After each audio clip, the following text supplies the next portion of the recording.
I'm a software engineer at Cask Data. I graduated from University of Illinois and joined Cask last year.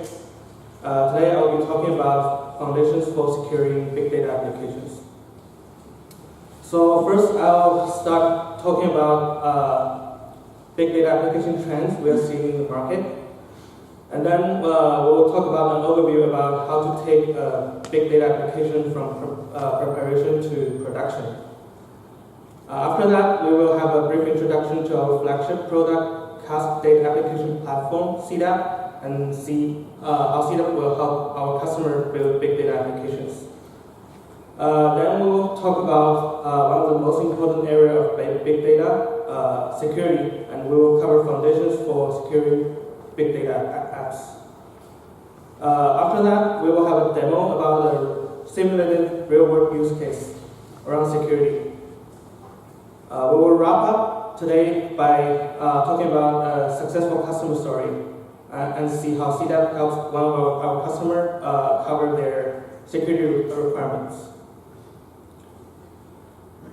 So in working with different customers from several verticals, we see a general trend in the evolution of big data projects. So most companies start out by building their own enterprise data lake by adopting their data in their early data adoption cycle. So in this stage, they want to consolidate their data and offload their data from their legacy system and then put them into a secure data lake. And after that, they start to build big data analytics. So they may want to apply some machine learning algorithm and build a model for data. And once the organizations becomes more mature, they look to build production data apps, which, for example, recommendation system, anomaly detection system. And in each of these stages, these companies are trying to using different kinds of big data technologies and to derive business value from the data. So to be able to rapidly build a big data application from prep to production is a key to realizing the business value. So let's talk about what are some important aspects from taking big data applications to production. So the first is platform integration. So suppose you want to write a data offload application which reads from, say, Amazon S3 and write to a Hive table. You would want to have a platform integrated with Yarn, Hive, HDFS.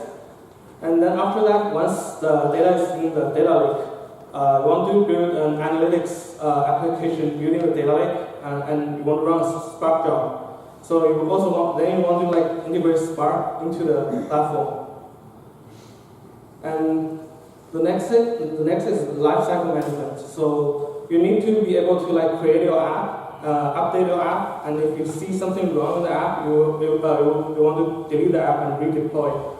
And also for data, you need to find a way to read read data from outside source and put them in some kind of data set. And if something goes wrong, you need to be able to delete the data set and recreate it again. And next is continuous delivery for the application. So once the application is prototype, you need to add more features to make it more mature. So you also need to get more data from other sources.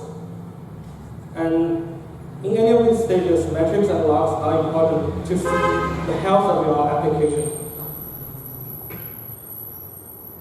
And next is multi-tenancy. So, many companies, they have an environment which allows hundreds of people to write big data applications.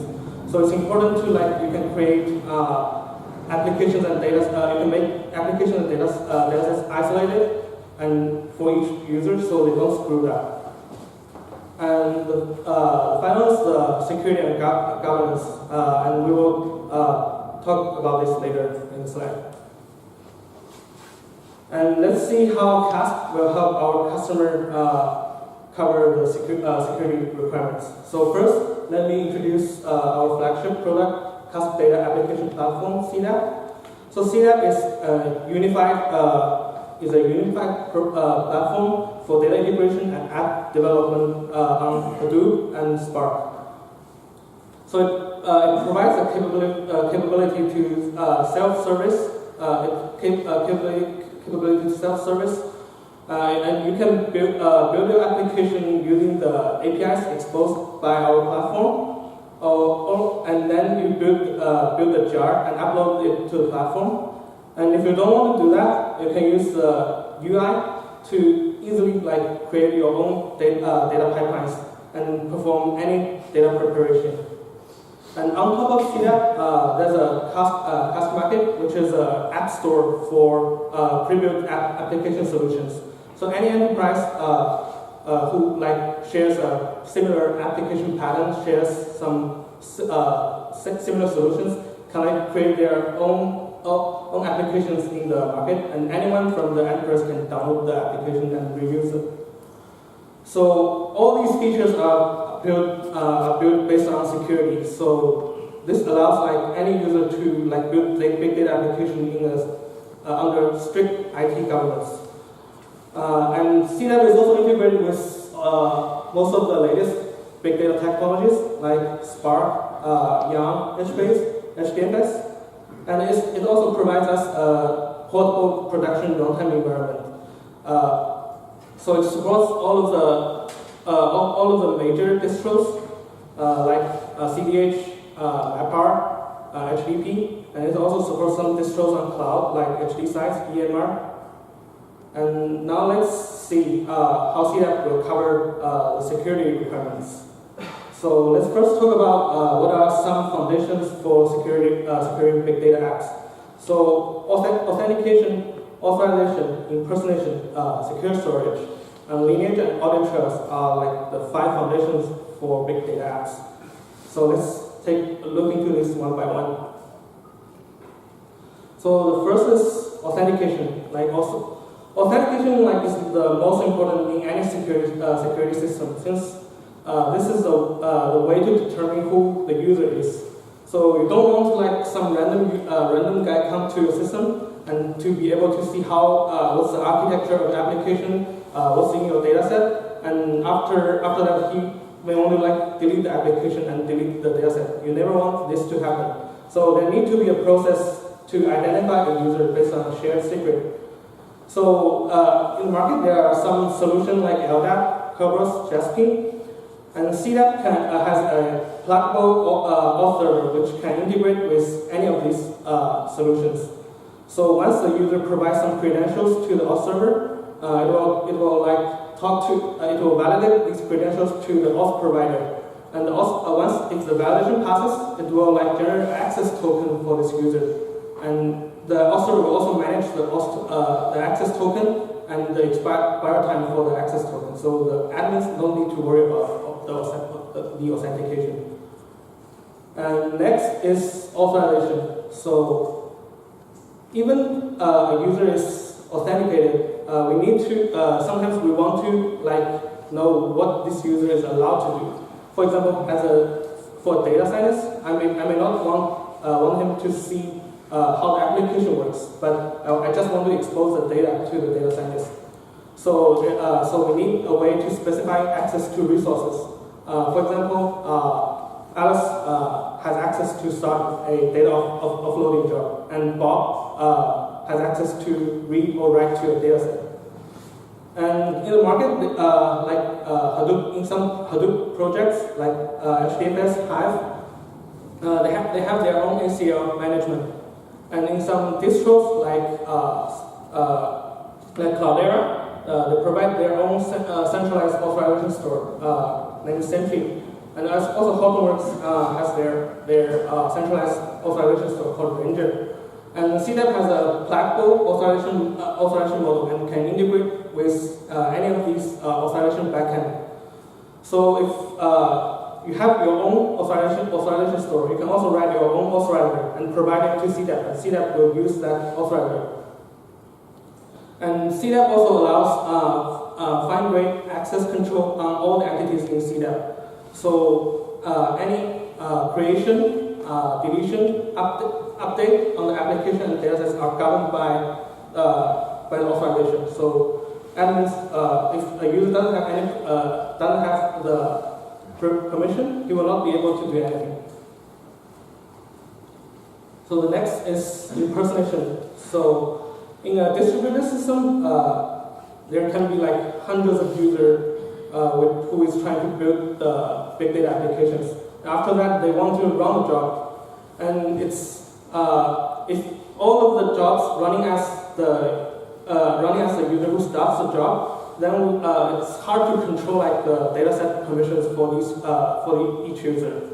So sometimes we want to like have all the jobs performed on behalf of the user. So this is what impersonation is. So if admin can configure like all the jobs running as a user, he can like only grant permissions on this user, and this provide an effective way for him to control all privileges and permissions. So CDAP provides support for a secure granular impersonation. So you can configure the user at different levels. You can configure it globally, and you can configure it for a specific job. And also, the user must be authorized to be able to impersonate some other user. And next is secure storage. So in a distributed environment, there are a lot of components. So sometimes applications will need to store and retrieve sensitive information like passwords, like tokens. And these sensitive data should be stored appropriately. And CDAP allows for configurable secure store. So, and you can access the secure store both programmatically and through the REST APIs. And access to the secure store is enforced by authorization. So if the user doesn't have privilege, he will not be able to access to secure store. And the next is lineage and audit trails. So lineage and audit tracking enables admins a fine-grained view of data access patterns. So in a large complex system where there are hundreds of data sets and hundreds of applications, it's hard to tell like which data set are using by which application. So this is where lineage comes. So it gives it gives a visualization for time-sensitive data for the application and data. So CDAP provides out-of-the-box support for both lineage and audit trails. So every data access in CDAP is recorded and made available as audit trails. And also CDAP provides lineage to see, so you can see the screenshot here. So the white block, which means like this is a data set. And if there's an arrow out of it, that means this data set is reading by some program. And the shaded block is represents different kinds of programs. And if there's error coming into the white block, that means this dataset is getting written by some programs. So this gives admins like a good way to control all the data and applications. So next we will have a demo on a real-time use case. So imagine like a credit card transaction processing company wants to like create data like from different kind of source, and they want to make the data selectively to some users. So in this demo, we will show like 3 business units.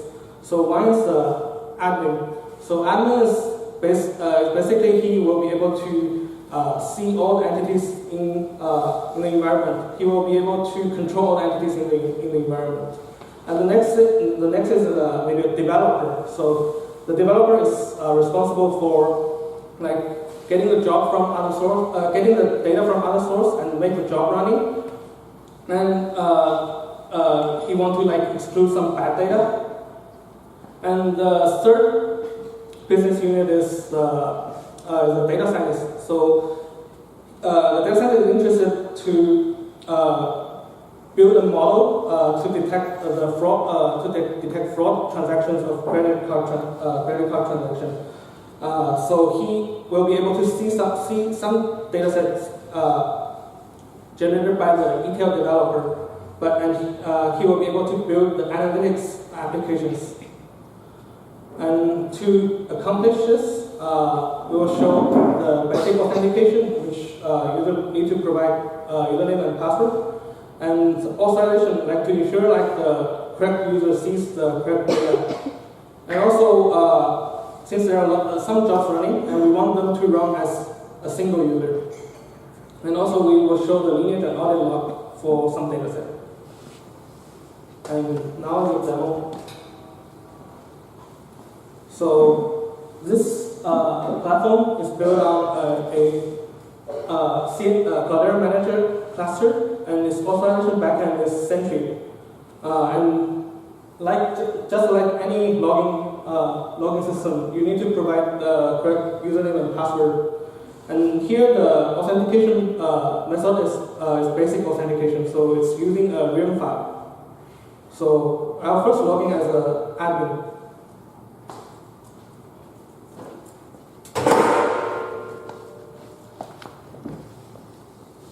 So once I log in, I go to the UI page, and this UI will show like all the available entities for this user. And if you say you want to send a REST call directly to CDAP, and you can go here, and here is the access token. If you put the correct username and password, so this will generate an access token for this user, and you can provide this access token in the REST call, and the CDAP server will be responsible to authenticate the user. And here are all the entities that is available to this user. So since he is the admin, he will be able to see any entity. So basically, if you go to the pipelines page, so pipelines are like data processing applications. So basically, there are 4 pipelines, and the developer user will build these 2 applications, and the data scientist will build these 2 applications. So let's log out.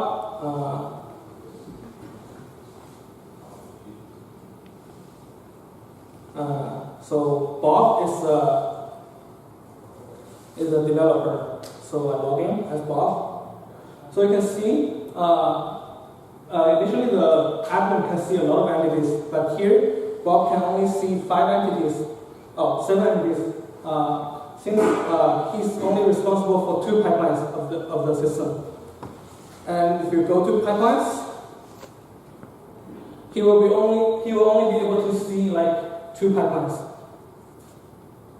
And if you go to this pipeline, so basically what it does is it's trying to reading from Amazon S3 source, and it tries to filter out some bad data, and if something goes wrong, it goes to the error collector and read into an error report. And if everything is correct, it goes to the credit data feed. And next is registration data. So it's reading from the MySQL database and trying to put it in a snapshot sync. So this includes information of the user. So it's sensitive data. We don't want to expose it to the data scientist. And now we will log out. Sorry.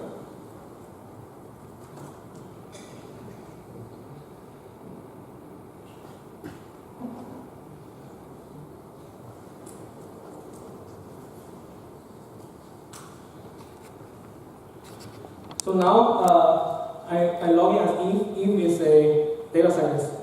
So he will be able to see 2 pipelines. One is the annotated fraud data ingest, which consists of data says this transaction is a fraud. And this is reading from Amazon S3 source, and then put it to file set. And then he tried to use this file set, and he processes the data and build a logistic regression model out of this data.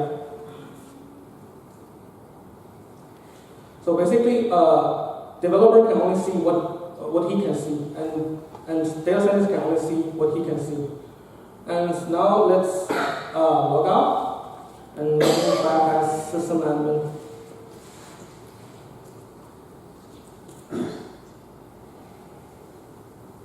Yeah, let's see like the lineage of one data set.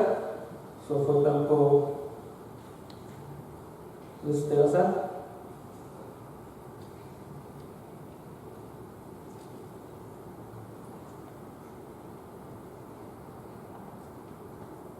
So as you can see, this is the lineage of this the data set here. So it's basically this is an external data. This shows like this data set is an external data set, which means like it's reading from outside source, and it's reading from MLM S3 and then processed by this pipeline, and then this data set is getting written by this program, and it's getting read by this pipeline, and finally get to an analytics model. And it will show like you can see this is the young application UI, which shows some information about the applications. So you can see like all these programs are running as user Alice. So even Bob and Eve created the pipelines and run the pipeline, it's running as Alice. So we impersonate all the jobs to run as a single user. And this is a demo.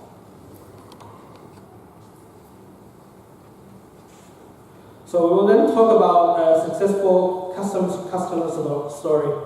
So basically, the customer is running like a lot of data processing workflows, and they want to prevent unauthorized access to the data.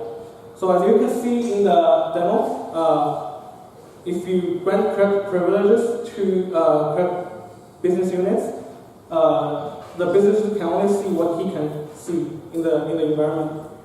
And also the second requirement is like, since there are hundreds of business units, they all can run the job. They want like to have a single user to run the job to prevent like complex privilege management. So you can see in the demo, CDAP provides impersonation capability to allow all jobs running as a user. And the third is they need capability to share the cluster across different business units. So CDAP has a concept called namespace, which provides a way to divide the cluster across tenants. So, and the namespace will keep the application data in the namespace isolated. So you don't need to worry about like the application data gets screwed up across the namespace. And that's it for the demo. Any questions? So behind, as far as I understood, like what CDAP does mainly, it's sort of a builder of the Spark pipelines, and behind the scenes it actually generates Spark DSL to be executed against your data set with the resource management to be Yarn or different like any other. Is this correct assumption? Because I'm confused how you actually build those pipelines and behind the scenes what's being generated. Maybe it's not related to the security, but more related to the CDAP overall. I think this is a different feature that's other than security, right? Yeah. So I'm just curious, behind the scenes, when you create this pipeline and pipeline being executed, so CDAP actually generates the Spark DSL to be executed on the real cluster. Is this correct or not? Yeah, yes, this is correct. And the pipeline can not only be running as Spark, it can only be running as MapReduce. So it's an option that it's an option that when you create a pipeline, you can choose the running engine be Spark or MapReduce. It's up to you to determine which. But if I select Spark behind the scenes, it just generates the Spark DSL, yeah? Yeah. Okay. Any other questions for Yaojie? Yeah, so that's all for the talk. So if you are interested in CDAP, you can go to cask.co/downloads to give it a try. And you can also check about more CDAP security documentation on this website. And if you want to contact us using this website. And if you want to learn more detailed information about security, you can register for a webinar which is held next week.